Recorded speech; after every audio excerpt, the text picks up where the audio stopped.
in my soul. Steel toes on, boots in the gravel, heartland truth on every channel. Open Bible, flag on the wall. We say what we believe or we don't talk at all. This is red, white, and raise hell. Cowboy hat, church bell can't scare us into silence. We were born to rebel from the back road to the beltway. We won't fade, we won't fail. Proud, loud, standing tall. Red, white, and raise hell.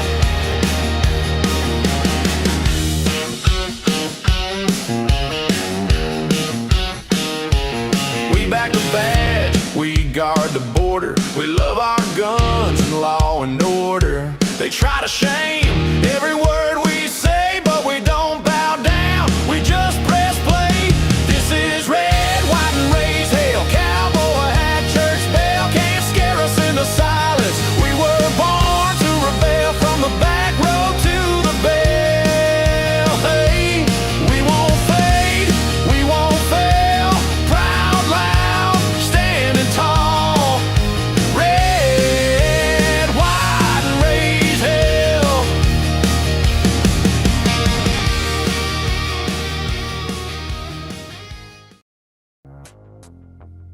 All right, everybody. Good morning. Happy Monday to you. The 26th morning of the first month of the year of our Lord 2026.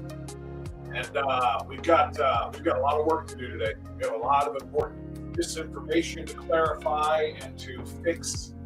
We've got a lot of information to present, and it all has to do with the ongoing attack on law enforcement in this country. The attack on law enforcement in all capacities. And it's kind of bizarre for me to say that. It's what we're going to talk about. We're going to talk about the literal attack on cops having to defend themselves, but then we're also going to talk about the political attack on cops who aren't allowed to do things they need to do to protect other cops. All that. What I'm talking about is obviously what's going on in Minneapolis, which, by the way, is a very, very, very unique place. It's a very unique city. I call it Minnesomalia for a reason, and that's for the whole state, really, Minnesomalia instead of Minnesota. It's a very, very unique place. Do you know that ICE operations, immigration and customs enforcement operations, are happening in multiple cities all over this country right now? Do you know that? The largest mass deportation task force, which, by the way, has not yet yielded the largest mass deportation numbers in American history, which is what President Trump promised. But the largest deportation task force is in operation. ICE is working in cities around the country right now. You understand that? How many of them do you see the kinds of chaos and anarchy that we are all witnessing? How many of those do you see happening like we're seeing in Minneapolis? And the answer is none. I mean, some, when you get up into other really, really radically left-wing cities like Portland, sometimes Seattle, sometimes you're going to get a little bit of this push and a little bit of this, crowd problems, interfering and obstructing in San Francisco and places like that. But, they're doing these targeted enforcements in places like Memphis, Tennessee. They're doing these targeted enforcements in Arizona. They're doing them in Illinois. They're doing them even in Chicago. The radical city of Chicago, led by Brandon Johnson and Governor J.B. Pritzker, very similar to Minneapolis, but even they aren't behaving the way the people in Minneapolis are. It is very, very, very unique to that city and to that locale. And we have to discuss why that is.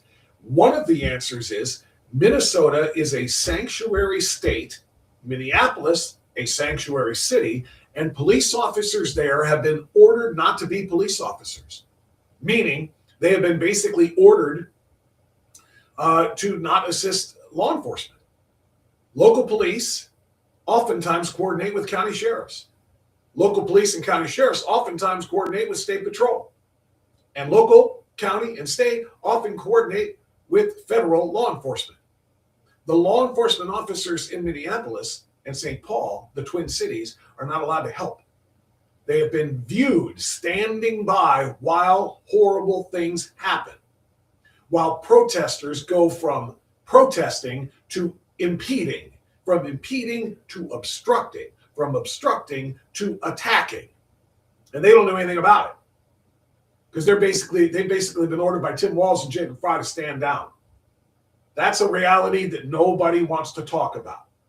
So when I say cops are under attack, I'm talking about real cops being under attack physically and literally, and local cops being under attack politically to the point where their hands are tied. For the most part, they're not allowed to do anything. And that's why we have horrific things like this happening. I'm going to start right off by sharing this with you. And this is all leading up to our guest who's on standby hanging in the green room. Got all the tech problems from Friday worked out, by the way. Steve Loomis is going to be joining us here in just a couple of minutes. And he's the perfect person to help break this down. He does it with me on a regular basis, breaking down police-involved shootings and cops coming under fire, a literal show that we do together. So we'll get into that in a moment. But I want to share with you what's going on right now in the Twin Cities. What makes this so very, very unique, this place. Anti-ICE riders trashed a Minnesota hotel that they believed ICE officers were staying at over the weekend. Watch this. And where's the audio? Damn it. Hold on. I'm going to turn that up a little bit. Come on. Volume up. There we go. Just watch this. Only a minute.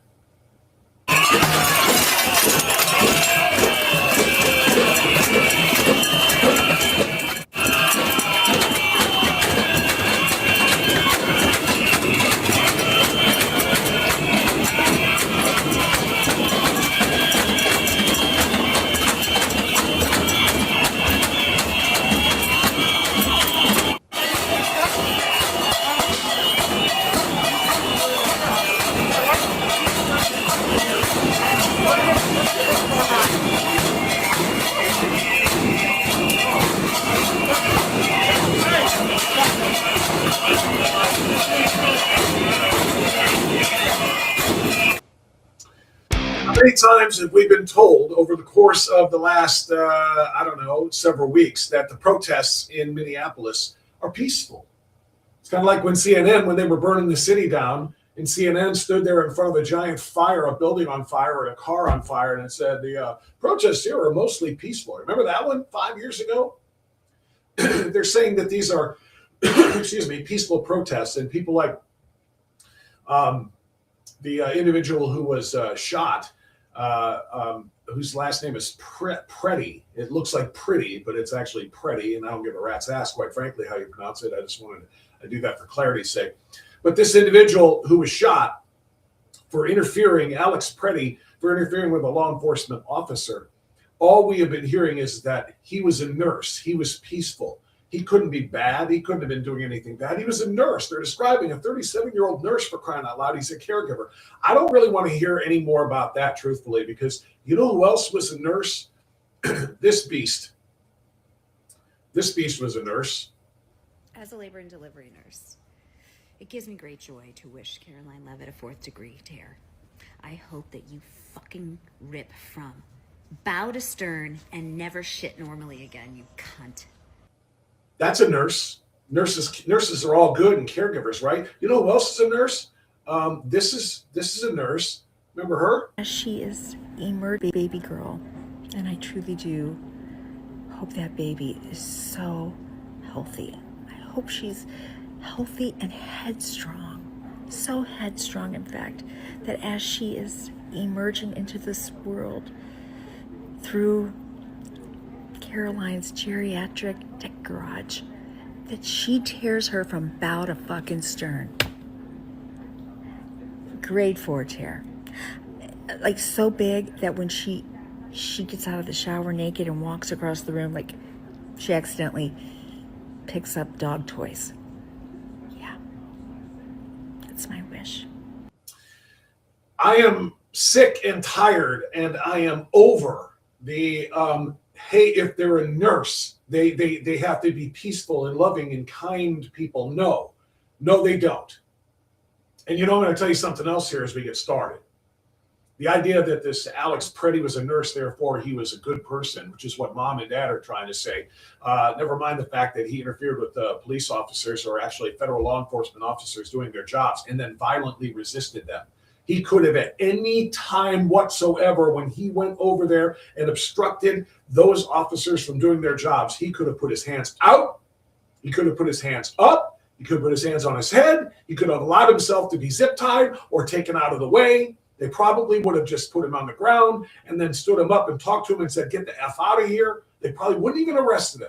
All of that could have happened. And instead he fought. We're going to get into what all of that looks like with our guest here in just a moment. But I'm tired of the, hey, he's a nurse or she's a nurse, so therefore, beyond reproach. You can't condemn those individuals. I have had just about enough of that nonsense. So I want to make that very, very clear. Let me see what else we had. The trashing of the hotel, and they're just trying to make sure that the agents, that are in Minneapolis don't get any rest and don't get any sleep. By the way, they don't give a rat's about other guests that might be in that hotel and other people who are trying to sleep and have work the next day and so on and so forth. They don't care who they're disrupting. All they want to do is destroy. All they want to do is create chaos, create anarchy. And then they can all do what? They can stand up and blame all of it on Donald Trump. That's what they do. I want to share something with you super quick before we get to Steve. This is actually the newsletter, the weekly Strictly Speaking This Week newsletter that I send out. And I'm trying to pull it up here. For whatever reason, I'm not able to pull it up at this moment. Maybe I can. Here it is. Yeah, I can. So let me share this with you. This is the newsletter that went out yesterday morning at 6 a.m. I sent it out to all subscribers. And if you're not yet a subscriber, oh, geez. Internal service error. All right, I'm not going to be able to get it. So I'm just going to have to tell you what I put in this one about this. One of the 5 things to do, I give you each week. If you have not yet subscribed, send me an email and I'll subscribe you. I'll sign you up. Email bob@strictlyspeaking.org. bob@strictlyspeaking.org. I give you 5 things to know and 5 things to do every week in the newsletter, right? One of the 5 things to do this week was, if you find yourself in a medical facility and in the care of nurses, they almost always have their ID badges or tags showing. Okay?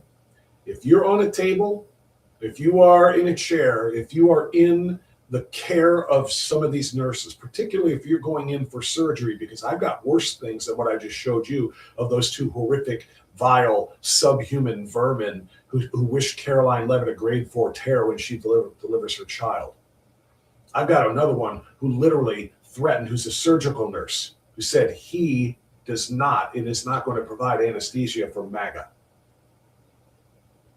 If you are identifiable on your social media as being a supporter of Trump and a supporter of Make America Great Again, and you go into to lie on a table in a surgical procedure, and the nurse who's operating the controls of your anesthetic and your the gas, and he might just turn it down a little bit so that you feel pain, those kinds of things. These individuals are being fired, thank God, the ones who are making these threats. But my point is, they're showing their badges whenever you go in for care. If you have a smartphone, 99% of us do. The moment you see the name of a nurse on a badge, get on your phone and start tapping them out. Look them up on Facebook, look them up on X, look them up on TikTok, look them up wherever the heck you can, Instagram, and see what they're about. If they have social media profiles and they're posting this horrific, vile stuff, and you might be in danger, get the hell out. Or tell the people in charge you want to be cared for by a different nurse. Look them up. That is something we can do. I kid you not. These people should not be allowed to have licenses to nurse. They're professional caregivers. They take an oath. But these people are acknowledging and admitting basically their oath doesn't mean squat to them when it comes to Trump, when it comes to MAGA, when it comes to this situation we're describing. So that's just kind of setting the table for you this morning. It's 17 minutes after. Let me take a quick glance at the chat room before I get Steve Loomis on with us here. It looks like I see the regulars. Most of the regulars are in. What do I tell you, regulars? What do I ask you to do? This is my bar. I want you to come to the bar with a friend and buy them a drink. Every day you come in here, bring a new person, bring a guest into the chat. And then you and the guest, don't forget, slam the like button.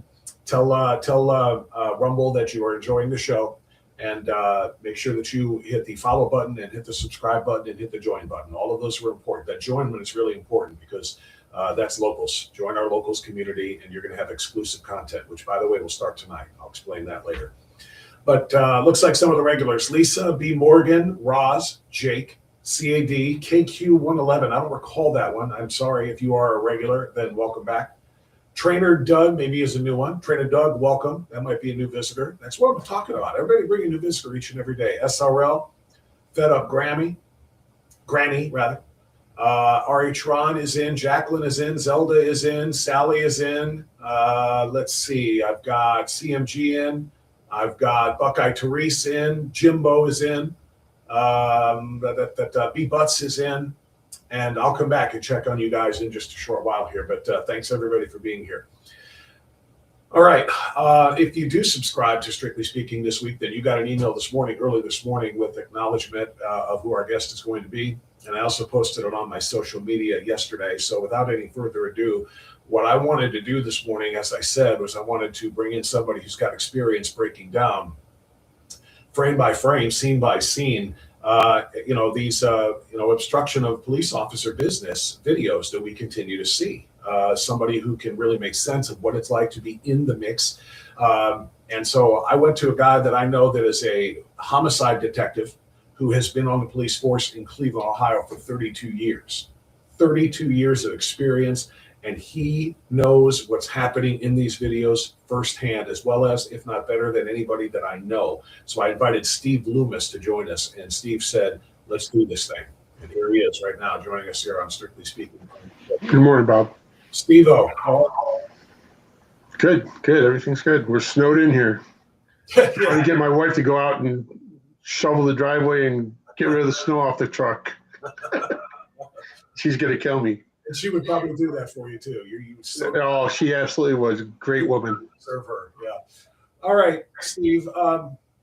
There's a lot to unpack here, and I want to talk about the actual video. And by the way, let me share this too, if I can, real quick. I was going to say I want to talk about the actual video of Alex Preddy's death, in which he interfered with the officers. But before I do that, hang on a second. Let me pull up the right the right screen to share with everybody real quick. Yeah, this is just one of these things, Steve. It's so infuriating. It's infuriating because it's unnecessary. The whole thing is unnecessary. Well, that's exactly right. Let me pull this up on the screen just to show some people what you guys are all dealing with here. Okay. So this is a video of federal officers being attacked and tackled by violent Minneapolis rioters. In a shocking video from the ongoing riots in Minneapolis, protesters are seen. Remember, this is supposed to be peaceful, we're told. 37-year-old Alex Jeffrey Preddy, as he agitated and intervened during an immigration enforcement action. He was one of the peaceful people, we are told. Does this look peaceful to you? Let me blow this. Get back! Get back! Get back! Get back! What the fuck is wrong with you, asshole? You motherfuckers! You motherfuckers! All right, that's just one. Here's part two. Get back! Get back! Get back! That agent on his back isn't. What the fuck is wrong with you, asshole? You motherfuckers! You motherfuckers! Steve, these are law enforcement officers. These are no different than your local police officers, your local sheriffs and sheriff's deputies. It's just that these people have federal badges as opposed to local jurisdiction badges, and they're literally being attacked. And we are told that the police are the bad guys and the federal agents are the bad guys if they have to defend themselves. Yeah. Make it make sense. That agent right there that's on his back is in big trouble there. And by the way, Bob, every single person that strikes or injures or throws down with law enforcement, I don't care if it's federal, state, or local, is guilty of a felony, period. We are not to be touched. And if we're touched, especially in anger, then that right there is grounds for an arrest. And that's what I would like to see more of, is these folks going to jail. The problem is that you don't have the local cops there to support these guys. If the local cops were there for crowd control, none of this is going to be going on. The ICE guys and Border Patrol guys and the feds that are on the street can go in surgically, get who they're looking for, and get the hell out, peacefully. But it's literally when I convey yesterday on my Facebook page, I remember to see this. This is my personal Facebook page, but I think I put it on my Strictly Speaking page as well. Can I maximize that? Yeah, there we go. Yeah. So the cops were allowed to protect federal agents from assailants instead of allowing them to run rampant. No one gets shot. Steve, is that accurate? 100%. 100%. Neither one of those folks would, or both of those folks would be with us today if the local cops were there, allowed to be. And I want to make that distinction, Bob. There's not a cop on that street that doesn't want to be there to help protect fellow law enforcement officers. This is a brotherhood, a sisterhood. We are all in this mess together, and we're the only thing that we have. We can't count on the politicians to support us, obviously, in Minneapolis. I mean, how many times do they have to burn that city down before anybody will stop electing these buffoons in there that don't care about law-abiding citizens? They don't care about law and order. All they care about is their political agenda, and that's it. And they're sacrificing folks. You protest all you want. I've said it. You've heard me say it 1,000 times. Come down to public square, get a nice sign, say what you're going to say, but don't throw a rock at a cop. That is a felonious assault. They're throwing M80 fireworks at these guys and getting away with it. Here's another thing that I made yesterday. Again, just to underscore this, people need to understand, this is not protesting. Standing on a sidewalk carrying a sign and chanting, that's a protest, protected by the First Amendment of the Constitution. Interfering with law enforcement is a criminal act, and people need to know the difference. And Steve, you just pointed out, these people are guilty of felonies. How do we know that? Let's take a look at what federal law says. 18 U.S.C. 111. Can everybody see that? I hope everybody can see that. Yeah, it's on there. I looked it up for crying out loud because I wanted to share this. Is a federal statute that makes it a federal crime to assault, resist, obstruct, or interfere with federal officers or employees while they're doing their jobs or because of their jobs. So you just mentioned they're throwing stuff at these guys, and they are. You just mentioned they're dumping stuff on these guys, and they are. So all of that would fall under the assault category. But even just interfering, if you are blocking in their vehicle, if you are walking across their path when they're on their way to arrest somebody or to detain an illegal alien or whatever the case might be, if you walk in their way, and much less, for God's sake, if these idiots actually intentionally physically contact these officers and interfere with their jobs, the officers have a right to defend themselves. Steve, you've been saying for years, every officer has a family at home waiting for them to go home to. Yeah. Federal, local, state, county jurisdiction, doesn't matter. Everybody has a right to go home, and they don't have to put up with being assaulted and attacked and interfered and obstructed all day long while they're doing their jobs. Yeah, 100%. And that's the reality of it. And I'll tell you this, Bob, 95, 96, 97% of the folks out there are law-abiding citizens that support the cops. You think nobody's putting a camera in the faces of the average citizen in Minneapolis. What do you think the reaction is when they do? It's extremely negative for these protesters. Just let them come in and do whatever it is they're going to do. Make the targeted, the surgical, the precise arrests that they're trying to make, and let them get the hell out of here. But we're not doing that. And why are we not doing that? That's even a bigger question is why, what is the end game here? You know, you think that Minnesota is going to be its own little fiefdom there, and somebody that's accused of knowing that billions of dollars, that's the other aspect to Minneapolis, Minnesota, billions of dollars in waste, fraud, and abuse investigation. We're not talking about that so much anymore right now, right? So.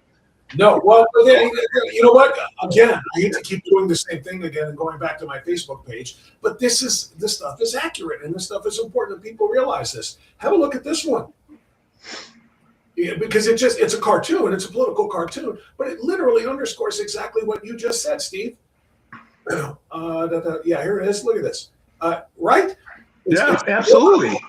Keith Ellison, Jacob Fry, the mayor, Tim Walz, the governor, all with their hands in the pot of Somali money while distracting everybody and pointing over there and saying, look, ICE is here, ICE is here. That's a big part of this, isn't it, Steve? Absolutely. And yeah, listen, the biggest embarrassment to law enforcement in this whole scenario is that chief and that sheriff in that county there, sitting on their hands, agreeing with everything that these buffoon politicians are saying.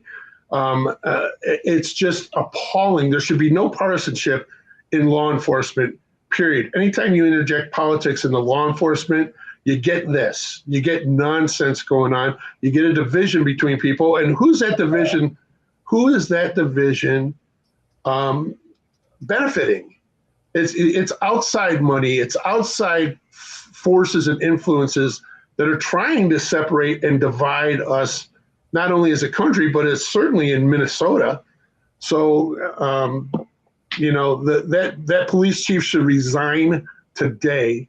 That sheriff should be impeached and recalled, whatever it is that they do out there, for allowing this to go on, because they took an oath to preserve the safety and sanctity of law-abiding citizens and each other, and they are failing miserably. And I don't care how it looks like all big and badass standing up there, but the reality is that he's got no morals.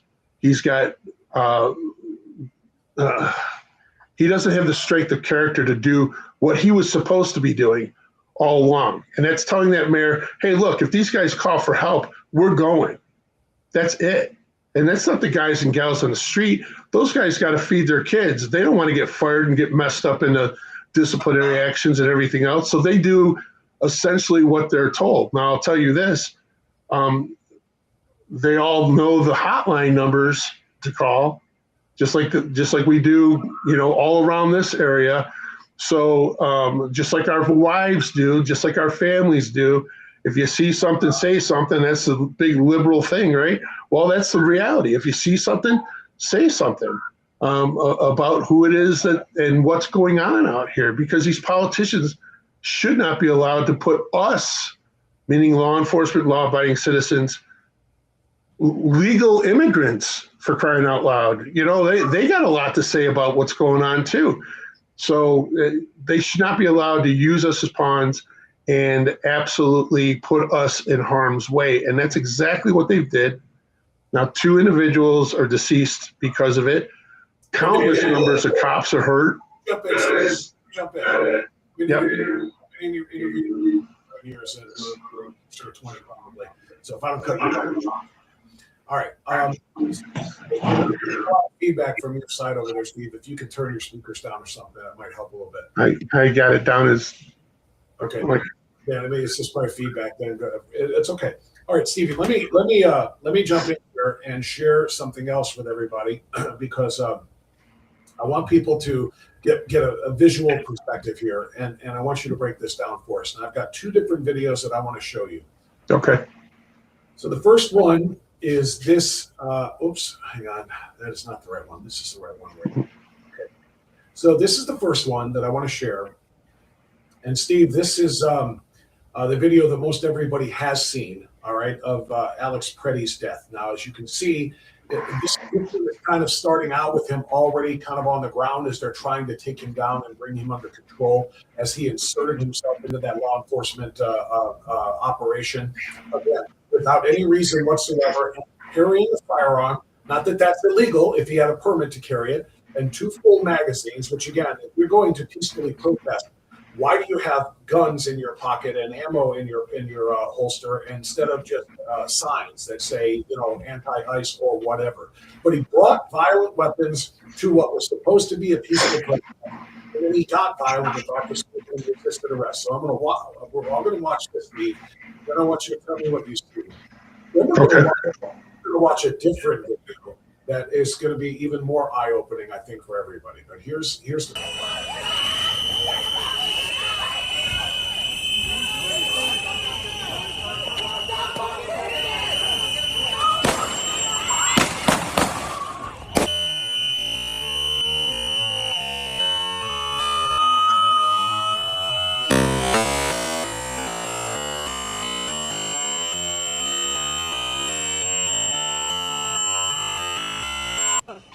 Honestly.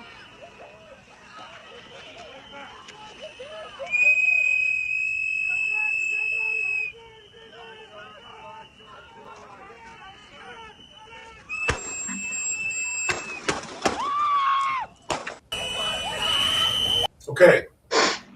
Steve, you have been breaking down cases like this for a very, very long time, and you've been breaking them down with me on our television show, which we'll talk about in a few moments, and see a kind of a comparable situation. But from your 32-year police officer homicide detective experience, what did we just see?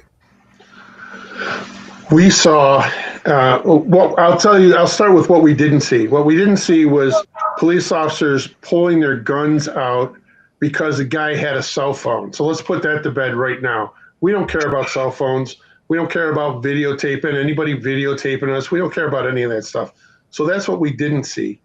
What we saw is somebody actively resisting, and that is not easy. There's nobody that could arrest. If you don't want to be arrested, it's going to take 4 cops to arrest you. You know, that's just the fight that's going on here. They're trying to get him under control. At some point, they're seeing a weapon.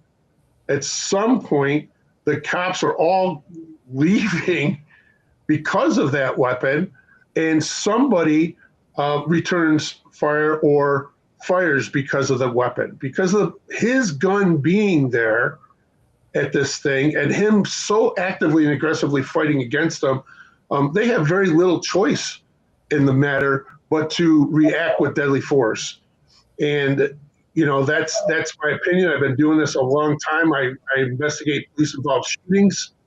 I've investigated hundreds and hundreds of homicides, and that's what I see. If this wasn't a cop and a protester, and it was just 2 guys on the street, that's self-defense all day long. You have a right to go home at the end of the day, whether you're a cop or whether you're somebody else. So as you can see here, Steve, I did a freeze frame. I did a freeze frame here, and I want everybody to see this. This officer right here, and I don't know if when I'm doing this, if you can see my Yeah, I can see it. Can you see my cursor circle? Yeah. Okay, I can't tell when I'm doing this what everybody sees. So this is the guy that saw the holster and saw the gun and immediately yelled, as you can see down here in somebody put the quote text up there, he's got a gun, he's got a gun, he's got a gun. All of these other agents right now have been alerted to the fact that he's got a gun. And that means they are now what? On hypersensitive alert as they wrestle with this guy. Huge. Who resists, right? Yeah, huge. That's the only thing they're thinking about at that point. Okay, so they hear he's got a gun. Now this guy reaches down, it looks like, and grabs that gun and disarms him. Let's watch this play out a little bit here. As he reaches down to the holster there. And he's trying to get a hold of it. And it looks like there. So, okay, see, now you see he pulled away. He pulled away there to get that gun out of play. And as you can see, again, the gun, gun, gun is being yelled. Gun, gun, gun. What you see, the description here is accurate. Pretty again tries to get up while reaching for his holster where his gun is now missing. But the other guys who are gun, gun, gun don't know. They know he's reaching instead of complying. Yeah. When somebody reaches, Steve Loomis in 32 years on the job, when somebody reaches, I don't care if they've got a freaking candy bar in their pocket. If they reach, instead of showing you hands when you are telling them to show hands or telling you're giving them orders to comply, and they reach, are you waiting to see what they pull out of that pocket, Steve? No, absolutely not. In this particular case, the totality of the circumstances, these officers are ultimately they're only going to be responsible for what they know at the time of the incident. Period. Tennessee versus Garner Supreme Court decision guarantees that. You can't armchair quarterback. You know, even we're doing a disservice by going frame by frame by frame, because it doesn't really matter what we're seeing here. It matters what the officers that were there were seeing, what they were hearing. We don't hear a whole lot prior to this. What led up to this? I know that there's video of an officer talking to this guy prior. You know, did he notice something on him then? And go back to his guys and say, hey, this dude's got it. This dude's carrying it. And it is legal to carry there if you have two things. Number one, you have to have the permit on you. Number two, you have to have the license on you. It's been reported that he had neither of those things. And number three, and this is probably the most important one, you have to declare when you're talking to a police officer that you are armed. You have to let them know if you're legally carrying in that situation. And as far as we know, or as far as been reported, none of that stuff happened. So, you know, this whole now Democrats and the liberals are all pro Second Amendment people, and extended magazines. You know, that's cool too now, I guess, for them. You know, it's just how you want to spin it. The reaction is honest from these guys. They all want to go home. It's self-preserving for these guys, and ultimately, they're going to be judged by what they knew at the time of this incident. And you're 100% right. You know, you clearly gun. That is huge. When they start yelling about a gun, you got two choices. You either turn, and if you don't have a good chance of controlling that weapon, then you turn and you look for cover, and you let the guys that are closer to that situation control it. It's not going to do any good to have six guys on, or maybe it would have, who knows? But it's what they know at the time, what they perceive at the time. Well, and let me jump in again, because you just said it at the beginning of that commentary. We're looking at it frame by frame, and you said it doesn't matter what we see frame by frame. They don't get to see frame by frame from the comfort of a chair like you and me. They are in it in a second. It's a split second. It's a split second. That they half a heartbeat. Yep. That's an important thing for people to know. Now, I want to share another shot here. Now, this is a tweet or a post on X now from somebody, and it may or may not be able to be seen super clearly. I'm going to read this to you because a lot of it is what you just said, and then it's going to give us a different angle, a different video or angle of what we just saw.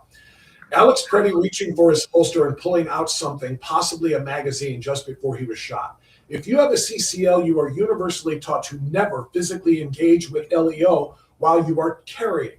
Standard training advice from sources like USDA, Sig Sauer Academy, NRA-affiliated instructors, Masad Ayub, state-mandated courses, and countless CCW instructors tell you this: keep your hands visible at all times. For example, on the steering wheel during a traffic stop. Inform the officer calmly and clearly if required by your state's duty to inform law, or even voluntarily in non-duty states for transparency. Do not reach for your wallet, glove box, waistband, or anywhere near your firearm without explicit officer instruction, and announce what you're doing slowly. Follow every command immediately and without argument. Never physically resist, pull away, grab the officer, or escalate in any way, even if you believe the stop is unjust. The overriding rule: comply now, litigate later if there's an issue. Physical resistance during a stop, especially while armed, and it's not a traffic stop, but it's an encounter, dramatically increases the risk of deadly force being used against you, and it turns a minor encounter into a felony level event.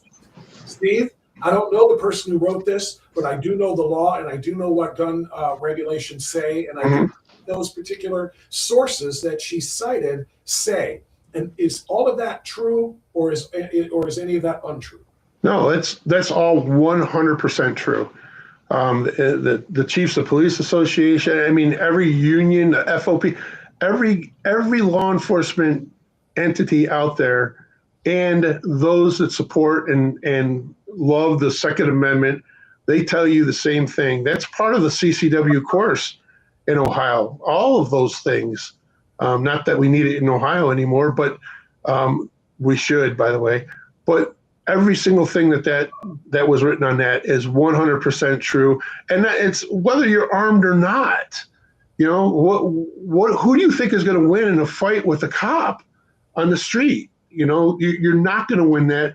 Go to court and fight about it there. You know, a lot of times we'll come out, shake your hand, and say, "Hey, man, you're having a bad day. I get it," and the charges go away or whatever. But don't fight with them on the street, because it's not a fight you're ever going to win. Even if you get one of us, there's going to be 3, 4, 5 more that you're going to have to deal with, and nobody is that strong. So just stop the madness. This all started with him interfering in a contact that they were having with a lady, with a female there. If you look at the videos, you know, before that, the phone videos, and, you know, he interfered in that and tried pulling the agents away from that. And that's what got them interested in him. So, you know, who's running the asylum here? Law enforcement has to be in charge of these scenarios and these scenes, these situations. There's nothing but anarchy, and there's nothing but hurt, pain. Unfortunately, in this case, a death. That's the end result of it. And I go right back to, if the local cops were there watching the back, so these guys could go do their thing. If the local cops were there, this is not happening, because they're going to take control of the crowd of those situations. You can't be putting your hands on the police. It's unheard of. I don't know why these folks think that that's okay. Well, You know, here's another part of this, Steve. I just want to throw in, when you said, you know, if you fight with a cop, you cannot win that fight. If you do win that fight, you're going to go to prison for the rest of your life for killing a cop. If you win the fight and you shoot a cop, you're done forever. So how do you win? What's the upside here? You bring a gun to a protest in which you know violence has been happening for the last 3 weeks or so minimum in that city, manufactured and fomented by the mayor of Minneapolis, manufactured and fomented by the governor of Minnesota, all for a lot of the reasons we talked about before, to distract away from the Somali fraud nonsense. But the point is, you went to a place where you know violence is happening, and you brought a gun, and you brought magazines, and then you physically engaged in resisting with officers. It's a lose-lose no matter which way you go. And everybody needs to know that about the so-called gentle, kind Alex Preddy, the nurse. Now, I'm going to watch this other angle of this video, Steve. It's 16 seconds here, and I want everybody else to watch this too, again, because it's important that we see the reach. Slow motion here. Alex Preddy reaching for his holster. Does everybody see that right here? What does he have in his hand? What is he pulling out of that holster? If you are one of those officers and you've heard already gun, gun, gun, and this guy reaches down to the holster, which is generally a place where gun, gun, gun is kept, what are you going to do? Wait and see whether he pulls out that gun and fires, or wait and see if it's a Snickers bar and he was just playing? Are you going to wait? You don't have to wait. Here's the rest of it. That reach is precisely what happened a millisecond before the fire, before the gunshot was, before the officer fired here. Everybody in media needs to see this. They won't. It's available. I found it last night. How freaking hard is that? I found it last night, this angle, because everybody is a television camera now. Everybody with a phone is recording everything that happens. We live almost in a surveillance state because of it. So if I can find this, CNN, MSNBC, all of the networks can find this too and show this and say, hey, we should calm down in the outrage over Alex Preddy. Look at what we see now. Yeah. Officers are yelling, gun, gun, gun. He reaches down for his holster and pulls something up. And that's when the officers, not having the benefit of frame by frame, sit down slowly and do what you and I are doing right now, but in this much time have to decide whether their life is in danger. Steve? In a heartbeat. In a heartbeat. And at the end of the day, Bob, I think the most telling part of this entire video, to be honest with you, is the fact that those guys were on top of him, trying to get him under control. They heard or saw something that got those cops to kind of look at right there. Nobody's got a hand on him. Why is that? Because somebody's screaming gun, gun, gun, right? And then they see him reaching for that. So they didn't let him go because they were going to let him go. They let him go to protect themselves from whatever somebody else saw. We have to count on our partners when we're in these types of situations to see what we possibly don't see from angles, from how close we are to the person, what we see in the crowd behind what's going on. We are all interconnected. Law enforcement is all interconnected, and that's how we stay safe. And by the way, the tactics that we use today are written in the blood of cops that were hurt or killed from lessons learned. We know that we have to keep hands on this guy, and yet everybody kind of breaks off of him because why? Somebody's screaming gun, gun, gun. They think that he's got a gun. He's reaching for something down there. They know that he's got a gun because obviously, according to the previous video, somebody disarmed him, but you don't have, this is going on in a heartbeat. You and I are sitting here for 48 minutes now talking about it. And these cops literally had a second and a half to make decisions based on what they knew at the time. And again, I have to repeat it. These cops, these local cops, the local politicians, the local officials that aren't allowing the local cops to assist in crowd control have created this situation. Nobody else, just them.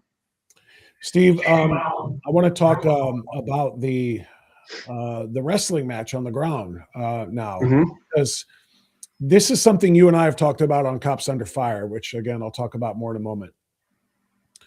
But these de-escalation tactics and protocols that have been put in place have stopped you guys from using tools that used to be part of a regular policeman's arsenal, which is the baton. Some call it a nightstick, some call it a billy club, some call whatever you want to call it. When cops used to be allowed to be cops, would these guys have had to be wrestling and trying to grab his arms and pull his hands back and everything else in order to bring him under control? Or could they have used those weapons? Or actually, and that's kind of the problem, they became viewed as weapons. The Rodney King video was probably the beginning of the end of the nightsticks. But the point is, now you have to go down there and wrestle with somebody who may be a junkie, who's wired on some sort of a drug, or is just adrenaline pumping. You've got to go down on the ground and wrestle with him. And sometimes 2, 3, 4 guys aren't going to wrestle that guy down to be able to get his hands behind his back. And you might have been able to use one of those tools that used to be on your belt, which is something to strike and bring that individual into submission. It's not about trying to beat somebody up. It's about trying to bring somebody under control. And when the officers are just simply hand-to-hand combat with guys and they're not allowed to use tools, that they used to be able to use, how much more dangerous does that make these scenarios? It's incredibly dangerous. The last thing you want to do is get into any type of hand-to-hand combat. And I'll tell you why.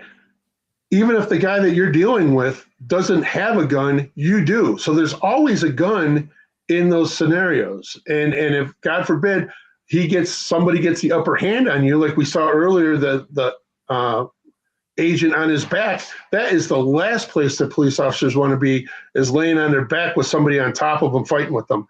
So, but I will tell you this, ultimately it ends up with hands-on. So those secondary weapons, the baton, Imagine these fools in Minneapolis, watching a cop striking somebody with a baton, even if it's 100% justified, it doesn't make for good optics. And unfortunately, we're living in a time where we have to deal with the optics of everything. Now, it looks bad that there's 5 guys on top of this guy and they can't handcuff him, but nobody has a complete understanding other than police officers or somebody that's had to fight for their life as to how difficult it is to get your arms up underneath you like that. Good luck, man. You're going to need a bunch of guys, a bunch of help, joint manipulations, things like that, to get those arms back there. So eventually it's going to come to a point where you have to put hands on to put the cuffs on. Okay. Pepper spray is good, but that pepper spray affects the cops. Right. Too.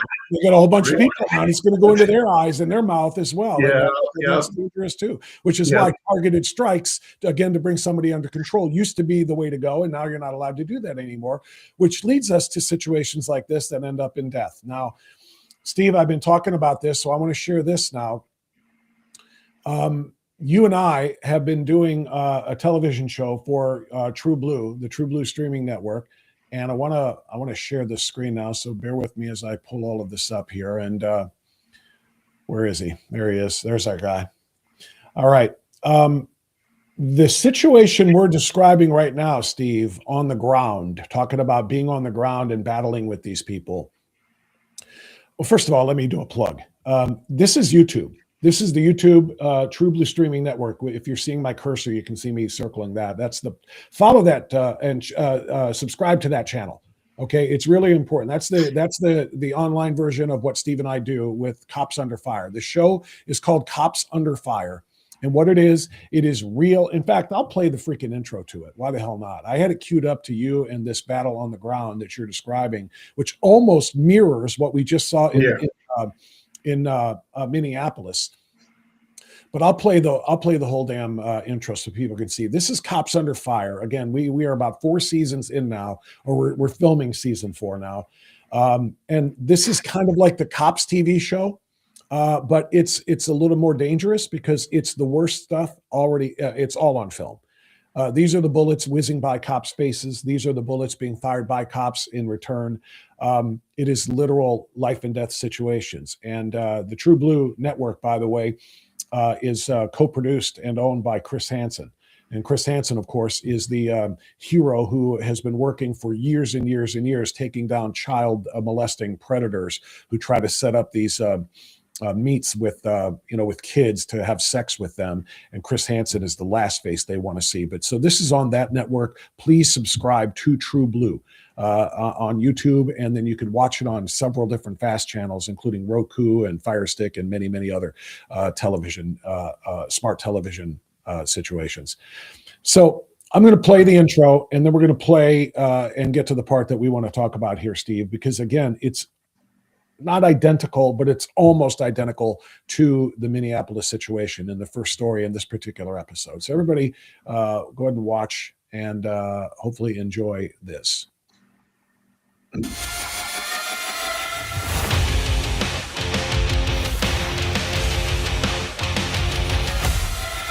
Every day, police officers and law enforcement put their lives on the line to serve their communities. And every day, we are reminded of the mistakes officers seem to make on the job. Come on. It's important to see both sides and then ask yourself, would you want to do this job? This is real footage. Real danger. You're gonna kill me, bro. And real cops under fire.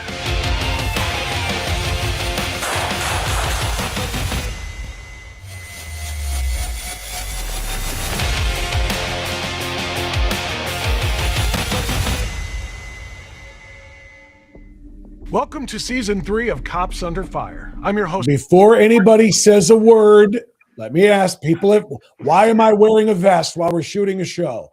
It's not my decision. It was a sponsor. All right. It was a sponsor. Just so you know, I'm not cosplaying here and trying to be the badass. I'm wearing the sponsor's vest. FYI, please continue.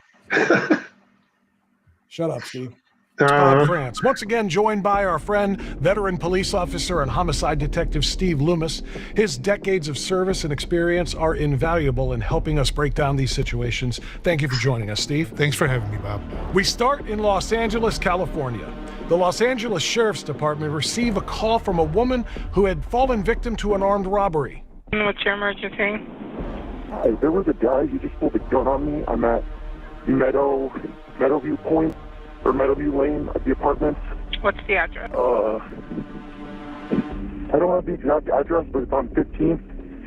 And Do you live in the complex, or are you just... yes, I do live in the complex. I do live in the complex. I was walking home, and the guy took my headphones, tried to pull a gun on me, and then when I tried to take my headphones back and hit him with my fucking board to defend myself, he pulled like the gun out like he was gonna fucking shoot me. So, and then he just came up to me apologizing, pretending like I was someone else. So no, I'm not fucking dealing with that shit. Was he white, black, Hispanic? He's Hispanic. He had curly hair and glasses and tattoos. Okay. Did he actually take your headphones? Yes, he did. And I fucking got him back from him, but he took them. He tried to take my board too. What was he wearing? Black shirt, jeans. With the description of the suspect in mind, officers head to the scene. Stop reaching your pockets. Stop. Put your hands. Okay, so obviously we just set the table here. And Steve, at any point during this struggle that we're kind of showing to let everybody know what happened in Minneapolis is not unique. It happens a lot, and officers can get hurt, which is Every day it happens. Which is why, again, anybody judging the cops in Minneapolis for shooting Alex Preddy need to see this, because this is what happens and can happen in so many other instances. But Steve, anytime during this you want me to stop and point something out, just tell me. Just yell stop, and we'll do that. Here we go. Pocket. I can call her right now. Stop. Turn around. She's calling me right now. Come here. Vanessa, stop. Vanessa, the sheriff has the... You have to always assume that they have a weapon. As a police officer, as someone's kid, we have to treat him accordingly. If he's going to continue to be a no person, then we have to assume, and we hate making assumptions, but that's how we have to treat it, as if he is armed or he's very quickly armed or potentially armed in this scenario. So the 21-foot rule is a good rule of thumb, especially for edged weapons. That's how long it would take for him to get to me, is 21 feet before I could get out and defend myself. And that's been tried and tested and studied. And we train for the worst case scenarios, and we hope and we work towards the best case scenarios. I'm trying to tell him that I was over here. Turn around. Your son was the one that was down. Hey, 110, we're taking a 211 suspect at gunpoint. J12 just east, or correction, just west of Country West. Hey, turn around, fool. I'm not doing it. Turn around. Do not reach. I have a gun at the wrong. Stop. I'm not breaking the law. Don't. Look, talk to her, please, talk to her. I'm not doing nothing wrong. In these types of situations, again, we've said episode after episode, they're fluid. So you kind of go with your instinct. You got to go with the information that you have on hand at the time. This individual is clearly their suspect. He's clearly a no person. He's not doing anything that they're telling him to do. He's backing away, but you can see his hands. So that is the time, and he took a good advantage of that. Try to apprehend him and get him into custody. I'm not resisting. Stop. Please. Stop. Give me your arm. Stop. Steve, I'm going to pause it here because of what you and I were just talking about. Mm-hmm. Again, you have to try to win a wrestling match. You got to try to pull his arms back. To bring him under control, you need to control of both arms. The fact that he's actively resisting, and they know he's got a weapon, at least they know for now he has an edged weapon. He has a blade, a knife. They don't know about the gun, which we'll find in a moment, but I think that was trying to physically control a resisting suspect, even with multiple cops. It's not easy to do, and cops are in danger. Go ahead. Yeah. I think their original call said that he did have a gun. Remember, he robbed the skateboard guy pointed a gun at him. So that's all going through their mind. And if you watch these officers, what are they doing? they're trying to control his hands, because the hands is what's going to kill us. The hands are what's going to hurt us. So you could see very clearly that the one officer has a hold of this guy's hand, has his hand immobilized. Now what they want to do is get him on his stomach, get the other hand out, and force him up behind him. Cuff him however you need to cuff him. You know, these cuffing classes and academies, it's it's not the reality that we face out there. It's, you know, it's put your hands together and pray and click, click, right? That if somebody doesn't want to go to jail, that's not how it is.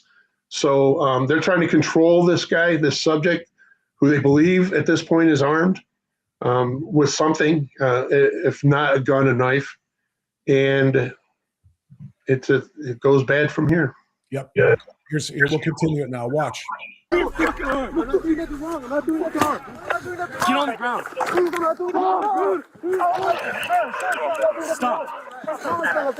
Give me your fucking arm. I'm not doing nothing wrong. I'm not doing nothing wrong. Put your hand on your back. I'm not doing nothing wrong. Please, please, please, please, please. I'm not doing nothing wrong. Stop. I helped her out. That's the master. I want everyone to understand what we're watching here and why we're watching this. This is from California. This is an episode. If you just turned on the podcast, this is an episode of our show, Cops Under Fire, and these officers are struggling so badly to try to bring this one suspect who is armed under control. And he's resisting and resisting and resisting. And if they don't use whatever force that they need to use, one of them is going to get shot. Remember that, because I live there. I'm a resident right there. I'm not doing nothing. Put your fucking hands on your back. You don't have to treat me like this.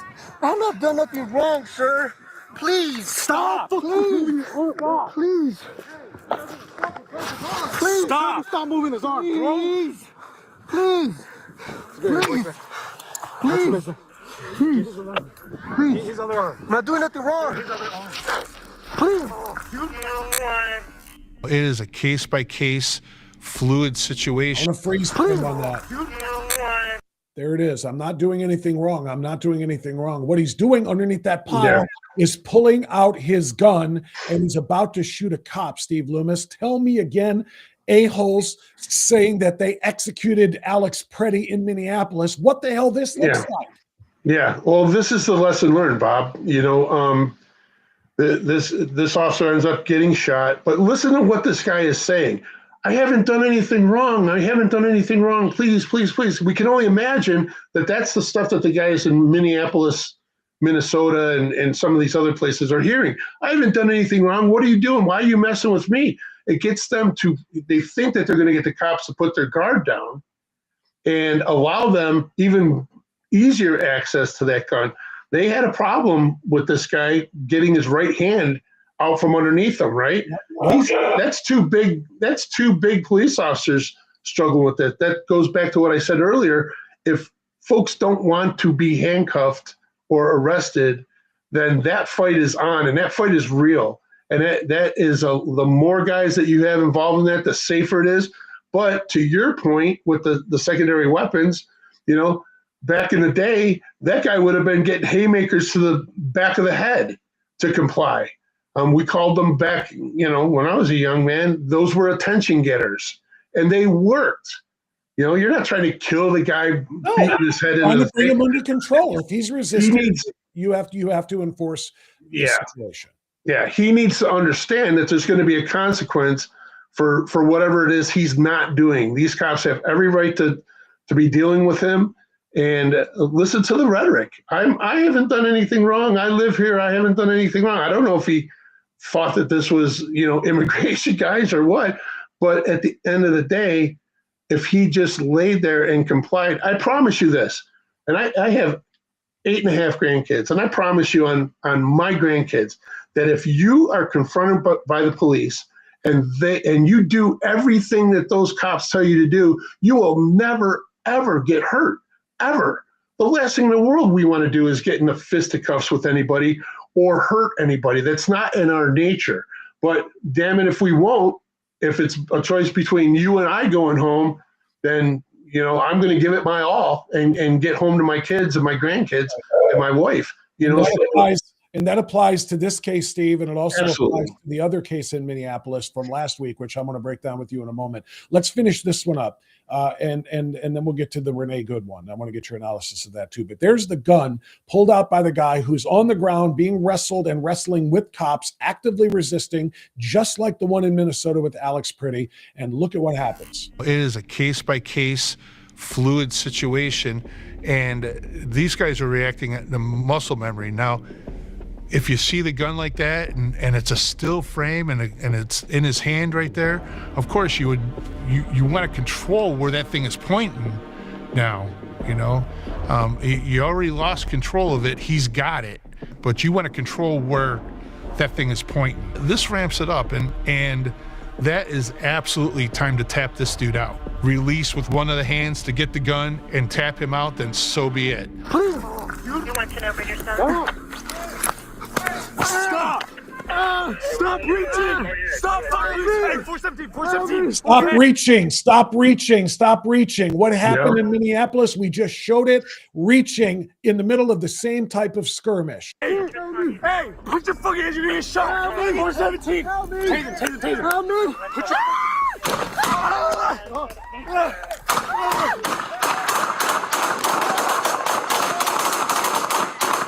Get back! You guys good? You guys good?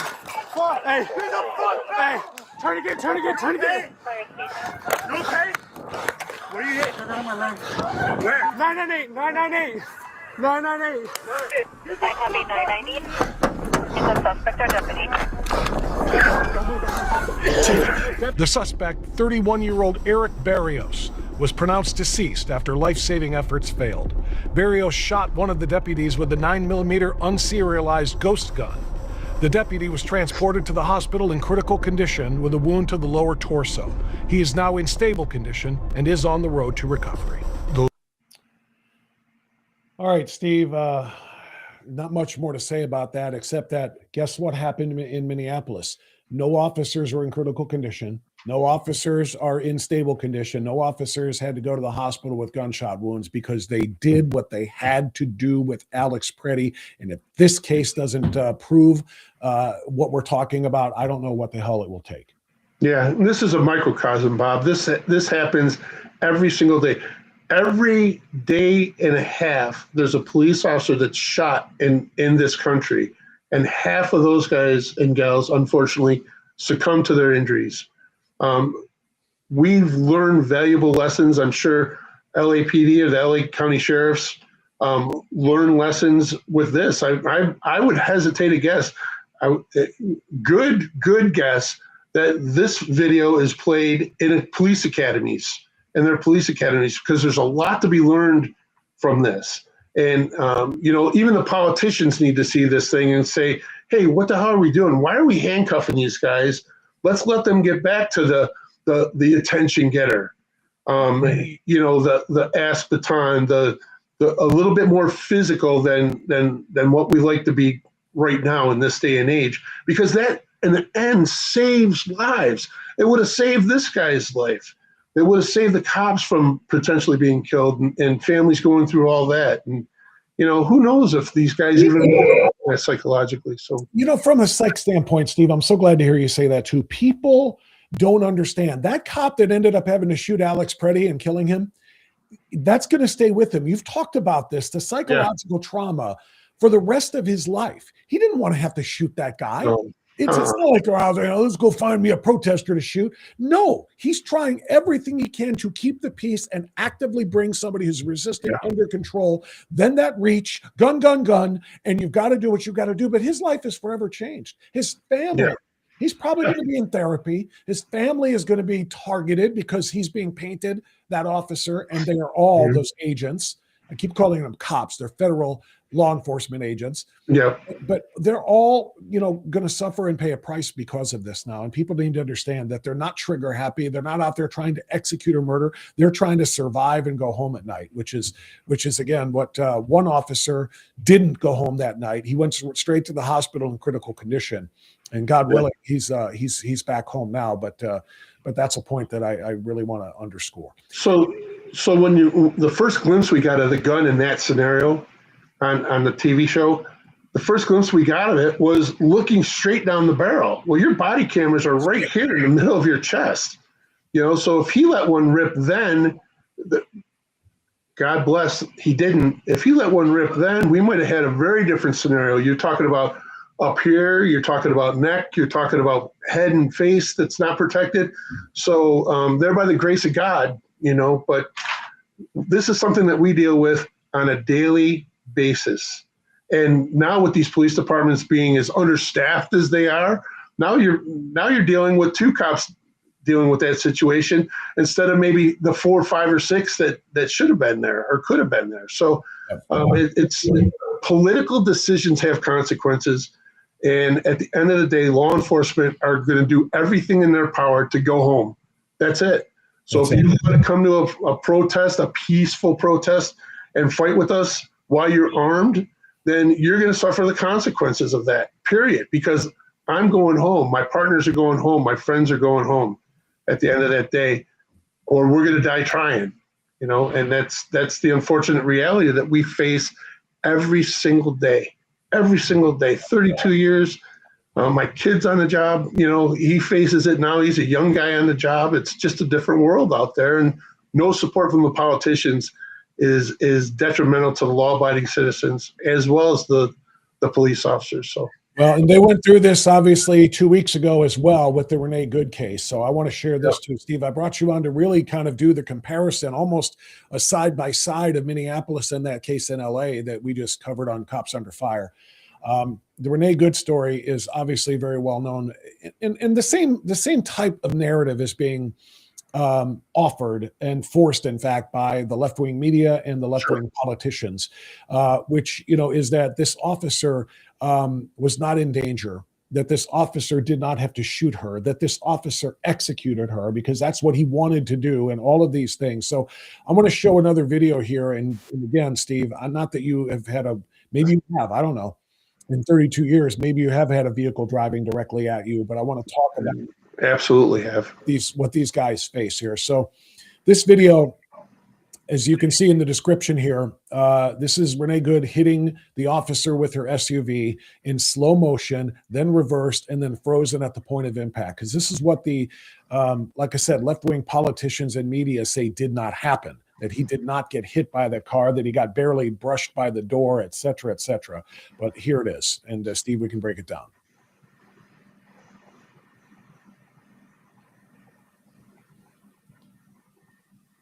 And you can see right here when as he's being hit by the vehicle, you can kind of see that's when he fires. You'll see the windshield crack. Mm-hmm. Okay, I guess we got to go back a little further because that's where it froze. Let's see. Yeah, you can see where he had to shoot. He's standing there in front of the vehicle. She drives directly at him. Now he's trying to stop her. So boom, you can see the windshield there start to, you know, explode, if you will, or you know, spider web. But Steve, we were told that this was a bad shoot also because he didn't have to shoot her. Look at that freeze frame right there. What world are we living in where he's supposed to stand there and just be run down like that? Yeah. And he's reacting not only for himself, but if she's willing to run over a police officer to get away or whatever was going through her mind, and nobody knows that, nobody's going to know that. But if she's willing to do that, then who is she willing to run over? He's got partners. There's other cops up there. So he's worried about their well-being as well. So that's deadly force right there. A deadly force situation. No, 100% that is a deadly force situation. You know, I don't want to hear this nonsense. Well, he placed himself there and blah, blah, blah. He didn't place himself there. He was responding to go help pull her out of the car because he heard the other guys telling her to get out of the car. And he happened to be there, and she steps on the gas knowing that he's there, or, you know, unless she wasn't looking in front of her when she stepped on the gas. And, you know, look, I'm not saying for 1 second that this lady went out there to intentionally kill or harm or physically harm a police officer. I'm saying that officer is responsible for his actions based on the information that he has in hand at the time of the incident, not this frame by frame stuff. And this is very telling, that it destroys, this frame by frame stuff destroys the narratives of folks that want to respond to a cloudy video, and want to spin it a certain way. But that destroys the narrative right there. What we're looking at right there is absolutely justifiable use of deadly force on the officer's part, because he's being feloniously assaulted by that car. And to be felonious assaulted, it is to cause or attempt to cause serious physical harm or death to another. It doesn't even have to be a police officer. It doesn't matter what she's thinking at the time. It matters what she's doing at the time. It matters what information does the officer have. They're going to arrest her, so she's trying to escape that situation, more likely than not. So that is 100% justifiable use of deadly force. Unfortunate, because that guy does not want to deal with, shooting anybody, but he's got a family to go home to as well. Yep. And he's worried about the safety of his fellow law enforcement officers up there. And I will go right back to the original point. If the Minneapolis cops were there, or the sheriffs were there controlling that crowd and getting her out of the road, listen, look at what she's doing. She is stopping the forward progress of a caravan of police officers. If you're in the military, you're familiar with the military, the last place in the world those convoys wanted to be was stuck in between, two barricades that somebody put up. You're a sitting duck at that point. So those things are going through police officers' mind as well. You cannot obstruct not only their freedom of movement, but law-abiding citizens' freedom of movement. They're in a residential neighborhood right there. So, to the point you made earlier, I'm not saying she wanted to go out there and do something. Maybe she didn't show up there wanting to do that, but she made her car was in reverse. That vehicle was in reverse, and the video angles from the rear can show that with her where her lights were, She dropped it down into drive, and if she's looking at the road in front of her, which she cannot not be, she sees an officer there, and instead of hitting the brake, she chose the gas. And she turned the wheel, ran and turned the wheel toward him, not away from him, toward him. So she might not have showed up there intending to run somebody down, but at some point she made a decision, I'm going to run this bastard down. And he defended himself. And again, we still have the same chaos. So Steve, I'm going to play two more videos for you. One, this is an interesting video that was made by the chief of police in Vancouver, Washington. Mm-hmm. Where apparently there have been some disruptions and some other things as well. It's always the same states, by the way, and almost always the same types of cities.